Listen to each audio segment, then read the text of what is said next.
बे टाइमाव जोंथ' मा बुङो जोङो गोथौ दुखु मोनदों कारन बिथाङा ब्रैथि खेबनि थाखाय बिथाङा सासे जननेता हिसाबै जे रोखोमनि खामानि मावबोदोंमोन गावनि गोसो देहा गासैखौबो लाजोबनानै रायजोफोरनि सर्बांगिन उन्नतिनि थाखाय खामानि मावबोनानै जे रोखोमनि खामानि मावबोदों बियो पर खनब्रैसिम देरहानानै दिनै MLA बो जादोंमोन। बे बिथां थैनानै थांनायाव जोङो गोथौ दुखु मोननाय फोरमायदों बा दुखु मोनदों आरो लोगोसे सारा गसाइगावबासियानो जोङो दुखु मोनदों कारन बिथाङा सासे जननेतामोन। बिथाङा गोबां अनुष्ठान प्रतिष्ठानजोंबो गोदोनिफ्रायनो जगाजग बा जरित दंबोयोमोन। दा बिथांबादि सासे जननेता थैनायाव जोंहा गसाइगाव मुखमानि थाखाय मोनसे सुफुंनो हायै खहा आरो बियो जोंनि थाखाय।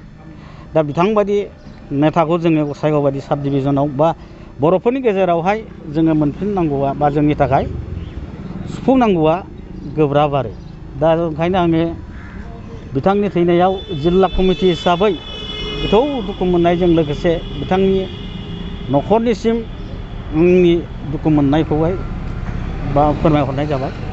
बिथाङा जानायखौ बांद्राय माबा गोसोआव गैया। बिथाङा प्रथमाव जेब्लानाखि जोङो जिल्ला कमिटियावहाय बिथांखौहाय जेनेरेल सेक्रेटारि हिसाबै लाबोदोंमोन। बिथाङा मथामबिल हाइ स्कुलनिनो माबामोन गाहाय फोरोंगिरिमोन।